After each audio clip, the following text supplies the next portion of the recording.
विघ्नहर्ता श्री गणेश, श्री गणेश, श्री गणेश। ओम नमो भगवते वासुदेवाय कृष्णाय नमो नमः।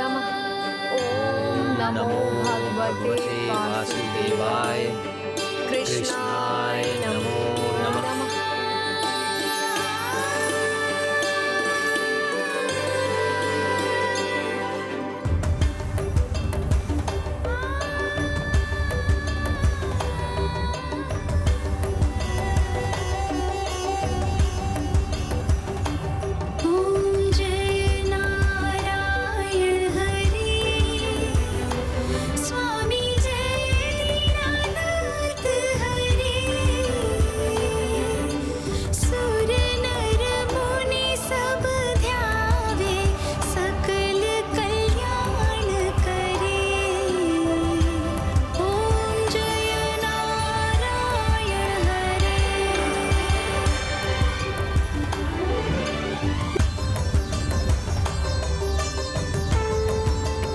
देवी, ये आप क्या कर रही हैं?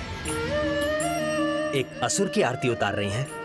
असुर नहीं स्वामी, जब मैं आपको देखती हूँ तो मुझे आप में एक प्रखर बुद्धि संपन्न महाविद्वान दिखाई देते हैं, जो बड़ी कुशलता से अपनी प्रजा का नेतृत्व करने में समर्थ है। मुझे एक तेजस्वी राजपुत्र दिखाई देते हैं, जो अपने तेज का विस्तार कर महानतम राज्य स्थापित कर सकते हैं। मुझे एक अति बलशाली महायोद्धा दिखाई देते हैं, जो अपने राज्य की सुरक्षा सुनिश्चित कर सकते हैं। और मुझे एक अति निष्ठावान पति का पत्नी प्रेम दिखाई देता है। ऐसे पति जो अपनी पत्नी के सुख के लिए कुछ भी कर सकते हैं।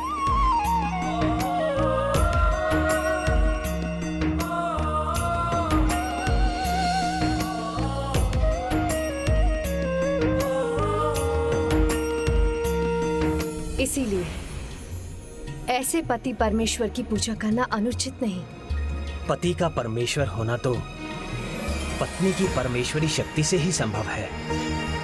देवी, आपकी शक्ति मुझे समर्थ बनाती है, मुझे पूर्णता प्रदान करती है, मुझे वो सब करने को प्रेरित करती है जो आपने कहा। इसलिए मैं भी आपके भीतर वास करने वाली उस परमेश्वरी शक्ति के सामने नतमस्तक होकर उसे प्रणाम करता हूं।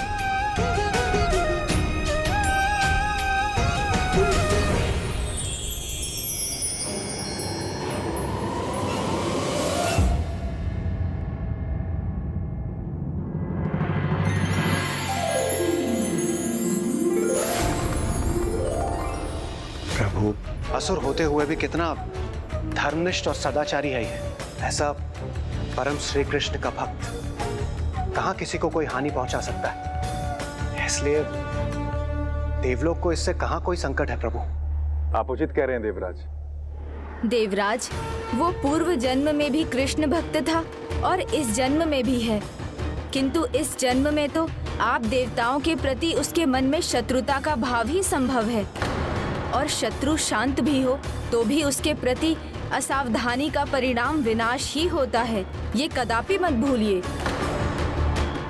कदाचित आप उचित कह रहे हैं प्रभु।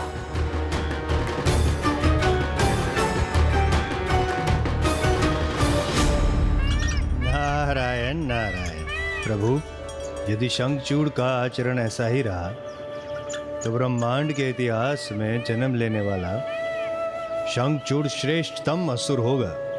जिसका जैसा स्वभाव होता है वो समय आने पर अवश्य दिखाई देता है। असुर है तो उसका आसुरी स्वभाव भी तो दिखाई देगा।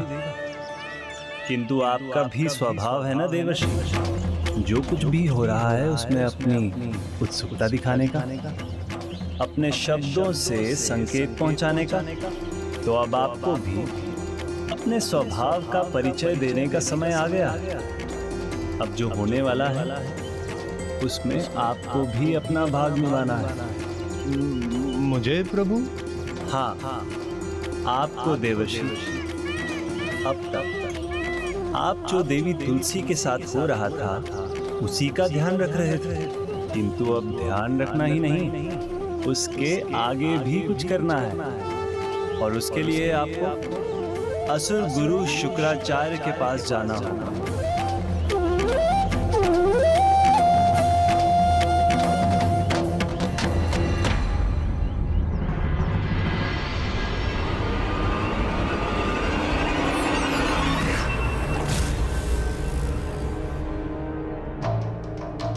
नारायण नारायण। प्रणाम असुर गुरु शुक्राचार्य। प्रणाम देवर्षि। अकारण तो आप यहाँ कदापि नहीं आए होंगे, तो बताइए आज आपके आने का कारण क्या है? नारायण नारायण। कारण अकारण ऐसे ही, बस ऐसे ही? अर्थात देवर्षि, प्रशंसा करने आया हूं आपके श्रेष्ठ शिष्य की। शिष्य की? शंखचूड़ ऐसा श्रेष्ठ, ऐसा अद्भुत आचरण करने वाला असुर अनूठा उदाहरण है असुरों में। अब देखिए, ब्रह्मदेव का वरदान प्राप्त भी किया, किंतु अनुचित उपयोग नहीं किया। तथास्तु, तथास्तु। उसकी भक्ति अनुपम है। धर्म के प्रति उसकी निष्ठा, श्रद्धा अनोखी है। असुर साम्राज्य के विस्तार में उसे कोई रुचि नहीं है। शंखचूड़ का स्वभाव इतना शांत है कि अन्य असुरों के साथ युद्ध करने में उसे रुचि ही नहीं है। युद्ध करे भी क्यों? किसी देवता के साथ कोई शत्रुता भी तो नहीं है उसकी। यदि ऐसा ही स्वभाव, ऐसा ही आचरण रहा शंखचूड़ का, तो असुर कुल का तो उद्धार हो जाएगा। और फिर आपको तो असुरों की चिंता करने की आवश्यकता ही नहीं पड़ेगी। नारायण नारायण, अद्भुत।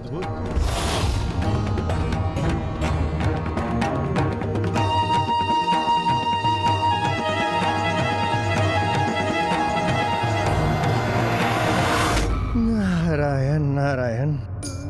प्रभु, आशा रखता हूं कि मैंने अपना भाग निभा लिया।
आप एक प्रखर बुद्धि संपन्न महाविद्वान दिखाई देते हैं, जो बड़ी कुशलता से अपनी प्रजा का नेतृत्व करने में समर्थ है। मुझे एक तेजस्वी राजपुत्र दिखाई देते हैं, जो अपने तेज का विस्तार कर महानतम राज्य स्थापित कर सकते हैं। मुझे एक अति बलशाली महायोद्धा दिखाई देते हैं, जो अपने राज्य की सुरक्षा सुनिश्चित कर सकते हैं।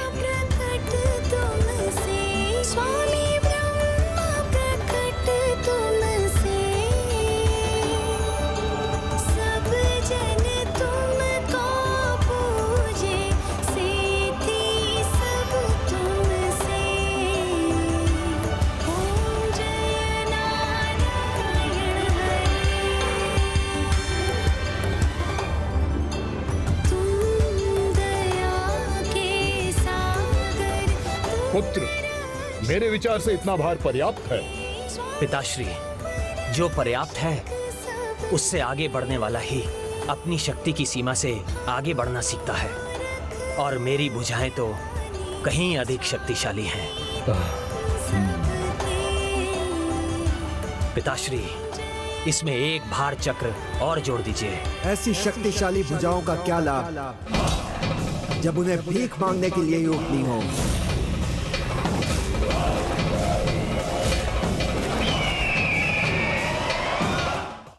तुम्हारे बल का क्या लाभ जब असुरों को देवताओं से ही जीवन दान मांगना हो।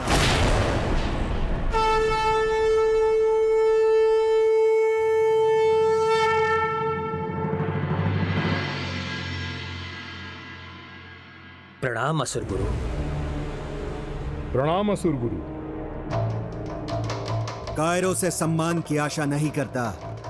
मैं असुर गुरु शुक्राचार्य शंखचूड़ यहाँ पराक्रम दिखाने से अच्छा है मूषकों के भांति पृथ्वी के भीतर जाकर छुप जाओ। मूषकों के भांति पृथ्वी के भीतर जाकर छुप जाओ।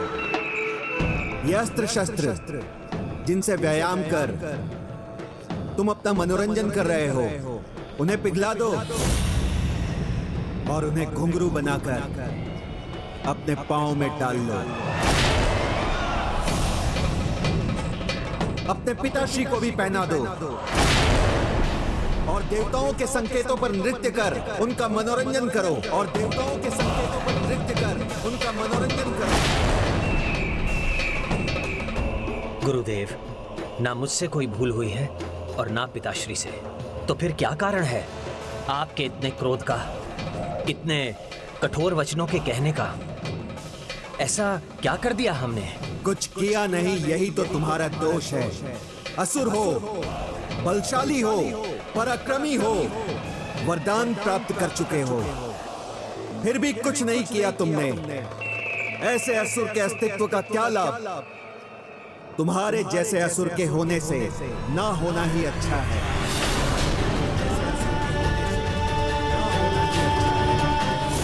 इस प्रकार के व्यर्थ जीवन से तो तुम्हारी मृत्यु हुई उचित है। बस गुरुदेव, बस गुरुदेव, बस।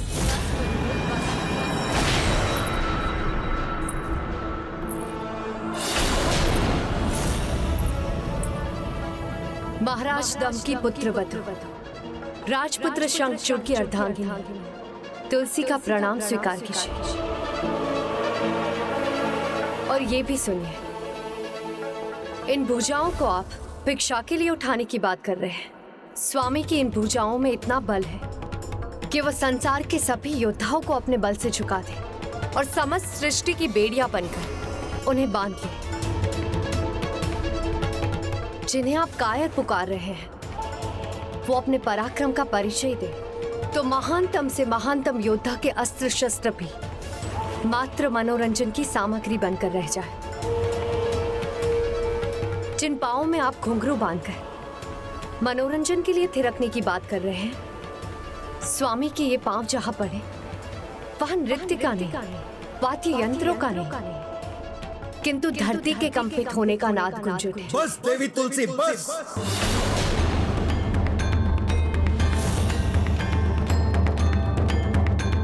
आपके इन शब्दों से मुझे कोई ज्ञान की प्राप्ति नहीं हो रही है।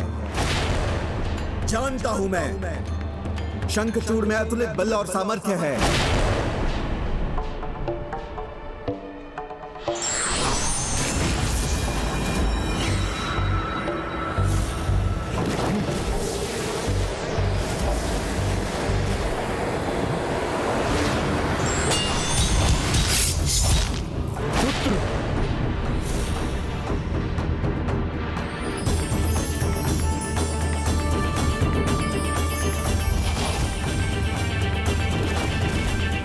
ऐसा बल, ऐसा सामर्थ्य व्यर्थ कर रहा है ये, तो क्या इसका जीवन व्यर्थ नहीं है?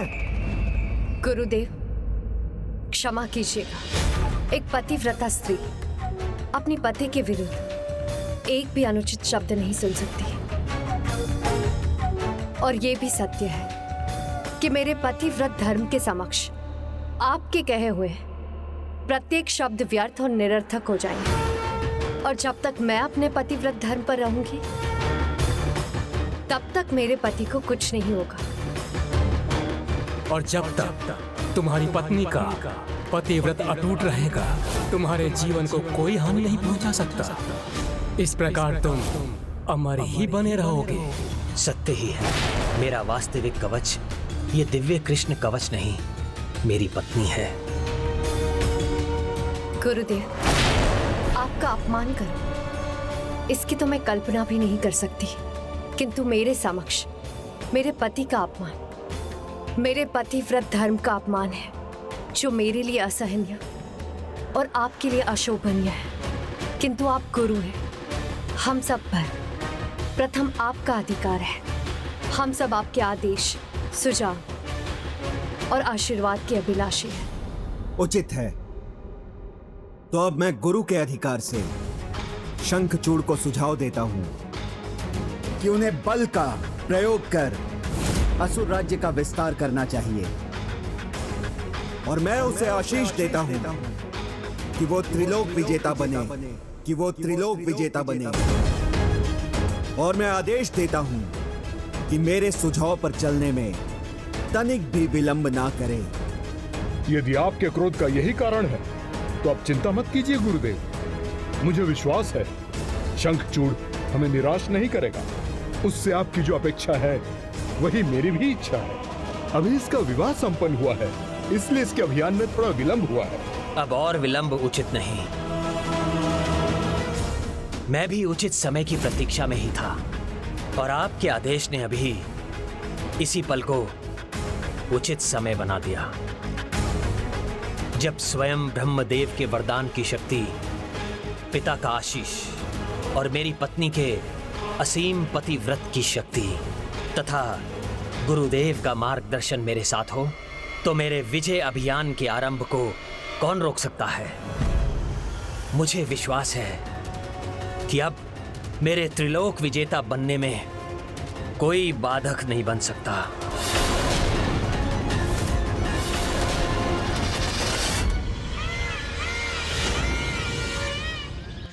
प्रभु देवर्षि नारद, आप चिंता मत कीजिए। आप जो भी करते हैं सर्वप्रथम उसका प्रभाव ऐसा ही होता है जैसे सब कुछ स्थिर हो जाएगा। नारायण नारायण, ये क्या कह रहे हैं प्रभु? वही कह रहा हूँ जो सत्य है देवर्षि। आरंभ कैसा भी हो, आप जिस भी कार्य के लिए प्रेरित होते हैं उसके अंत में लोक कल्याण ही निहित होता है। आपने जो भी किया है, देवी तुलसी उसी के परिणाम स्वरूप तुलसी पौधे के रूप में जन्म लेंगी।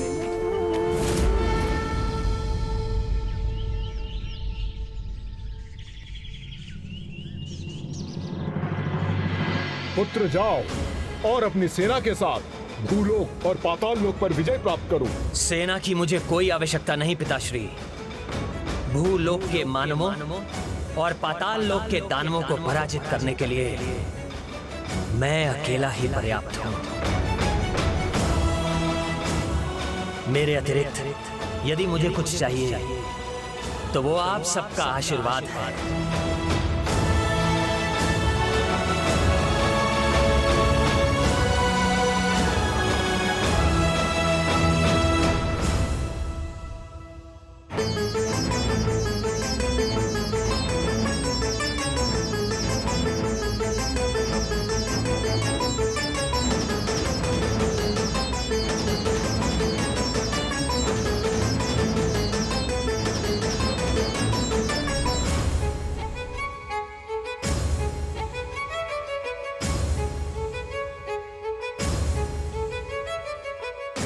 स्वामी, आप कुछ भूल रहे हैं। क्या क्या भूल रहा हूं मैं देवी? ये इसे आप अपने साथ ले जाइए, इसी से आपका कृष्ण रूप पूर्ण होता है।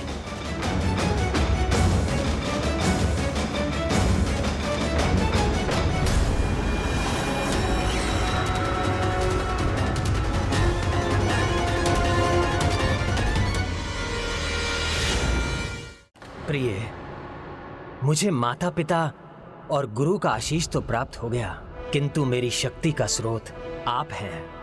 यदि आप मेरे साथ रहेंगी तो विजय भी मेरे साथ होगी। आपके बिना मेरी विजय यात्रा अधूरी है। इसलिए मैं चाहता हूं कि आप भी मेरे साथ चलिए।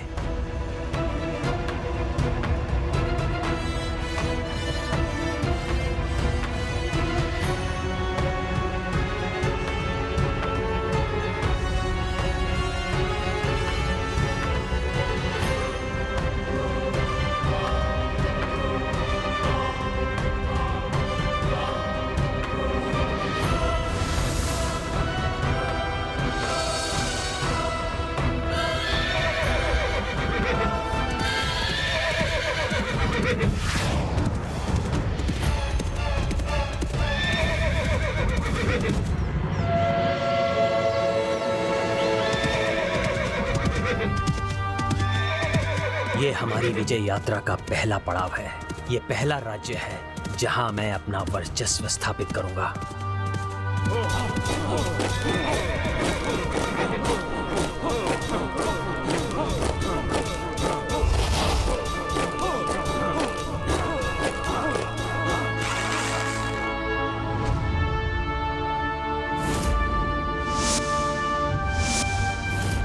आप चिंता मत कीजिए देवी, हमें कोई क्षति नहीं पहुंचेगी। चिंता तो है मुझे स्वामी, किंतु हमारी नहीं। स्वामी, मेरे विचार से आपको दिव्य अस्त्रों की कोई आवश्यकता नहीं। प्रभु श्री परम कृष्ण की कृपा से इन सब के लिए आपकी बंसी ही पर्याप्त है।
नारायण नारायण, बिना युद्ध के ही विजय प्राप्त कर ली शंखचूड़ ने। अद्भुत। भक्ति की शक्ति व्यक्ति को सबल बनाती है, किंतु कुछ मानव रूप में छिपे असुर इस भक्ति का दुरुपयोग करते हैं।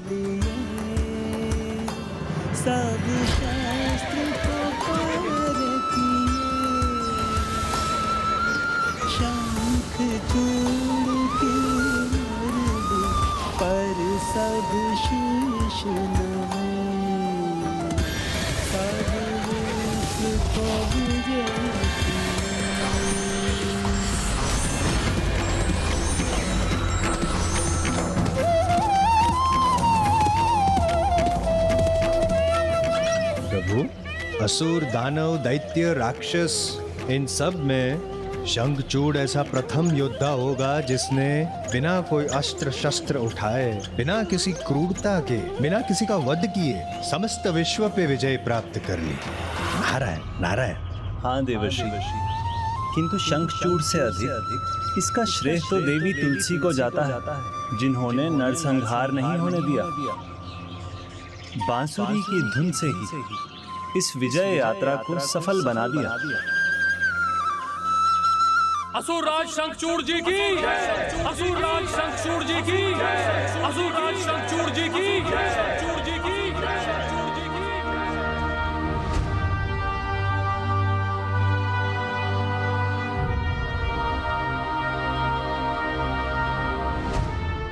स्वागत है मेरे परम पराक्रमी पुत्र, स्वागत है पुत्री तुलसी। पुत्र शंखचूड़, तुमने भूलोक और पाताल लोक पर विजय प्राप्त की है, किंतु अभी भी विश्व सम्राट बनने में समय है। ये राज मेरे अधीन है, किंतु अब मैं इसे तुम्हें सौंपता हूं।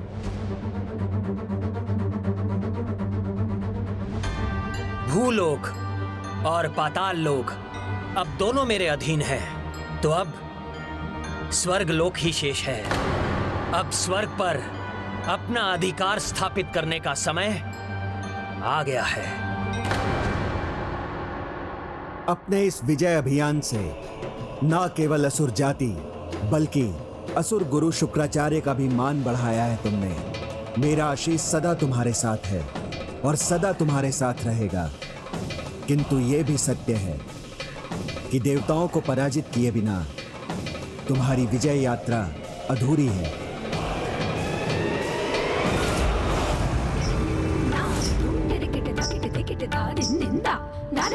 अति सुंदर, अति सुंदर, उत्तम, उत्तम, उत्तम, अति सुंदर, अति उत्तम, अति उत्तम, अति मनोरम।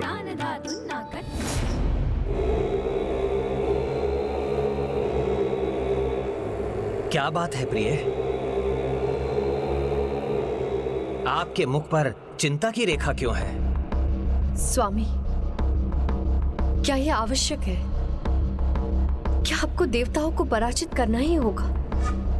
मेरा अर्थ है, आप जो प्राप्त कर चुके हैं हमें उसी में संतुष्ट होना चाहिए।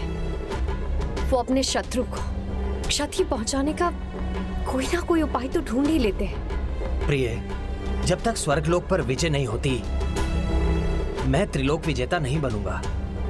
और यदि मैं त्रिलोक विजेता नहीं बना, तो गुरुदेव शुक्राचार्य के आदेश का पूर्ण पालन नहीं होगा और वो प्रसन्न नहीं होंगे।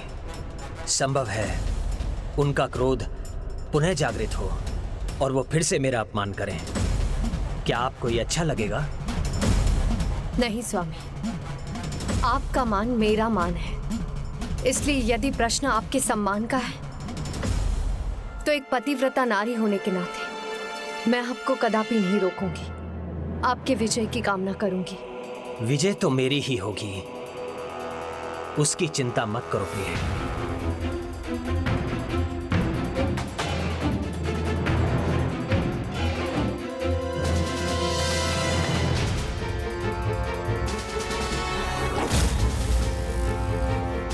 प्रभु श्री परम कृष्ण आप पर कृपा करें। आप अपने इस अभियान में सफल हो, यही कामना करूंगी मैं।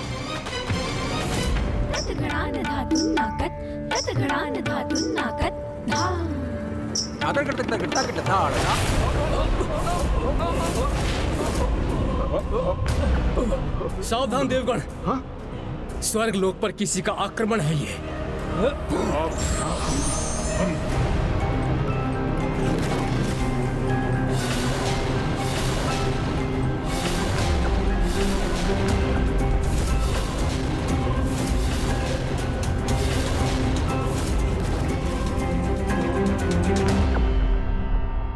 शत्रु शांत भी हो तो भी उसके प्रति असावधानी का परिणाम विनाश ही होता है, ये कदापि मत भूलिए। कोई ईश्वर जैसे वस्त्र पहन उसका स्वांग करता है, तो कोई व्यक्ति के मन मस्तिष्क में ही स्वयं ईश्वर बनकर बैठ जाते हैं। शंखचूड़ जैसा असुर ही ईश्वर के प्रति अन्यों की भक्ति का दुरुपयोग कर सकता है।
देवताओं को अपनी माया में उलझाकर शंखचूड़ ने उनसे स्वर्ग का सिंहासन तो छीन लिया, किंतु नियति जो माया रच रही है उसे तो शंखचूड़ भी नहीं जानता कि विधाता के इस लेख के अनुसार संसार को सदा सदा के लिए एक वरदान प्राप्त होने वाला है।